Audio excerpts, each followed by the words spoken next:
L'armée nationale libyenne en appelle à Vladimir Poutine pour régler la crise. Alors je vous ai fait une vidéo sur la situation en Libye il y a à peu près un mois. J'avais analysé un article et ça disait entre autres qu'il y a deux forces qui se battent en Libye pour le pétrole actuellement.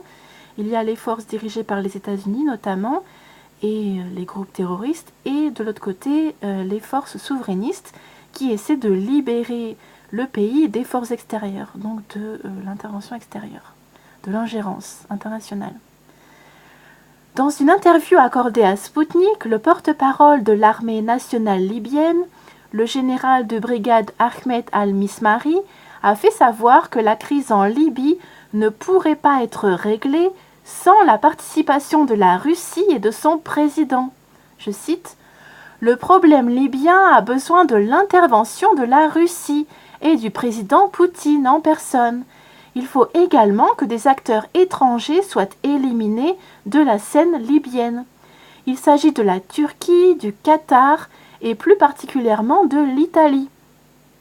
La diplomatie russe a un rôle à jouer en la matière, a-t-il déclaré. Nous accordons notre grande confiance à la Russie, c'est un grand État et sa voix sera entendue si elle aborde ses problèmes avec l'Italie, la Turquie, le Qatar et d'autres pays encore, notamment avec le Soudan, d'où les terroristes arrivent en Libye, a-t-il ajouté. Le commandement de l'armée nationale libyenne entretient des contacts réguliers avec les ministères russes de la Défense et des Affaires étrangères. Au cours de ces dernières années, le maréchal Khalifa Haftar s'est plusieurs fois rendu à Moscou pour rencontrer leur ministre et le secrétaire du Conseil de sécurité russe. Donc ce sont les services secrets.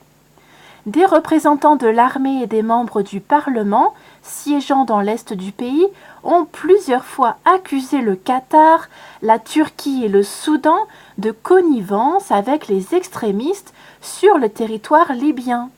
L'Italie, qui coopère avec le gouvernement de Fayez el-Sarraj à Tripoli, a été accusée d'avoir dressé des obstacles à l'organisation d'élections. La Libye patauge dans l'instabilité politique et sécuritaire depuis la chute de Mouammar Kadhafi en 2011, chassé du pouvoir par une insurrection soutenue par une coalition militaire internationale.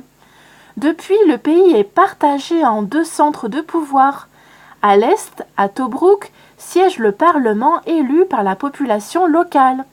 À l'ouest, dans la capitale Tripoli, se trouve le gouvernement d'entente nationale dirigé par Fayez el-Sarraj, formé avec le soutien de l'ONU et de l'Europe.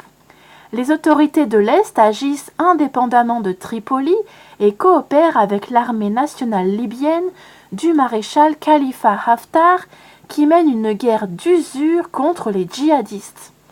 À tout à l'heure.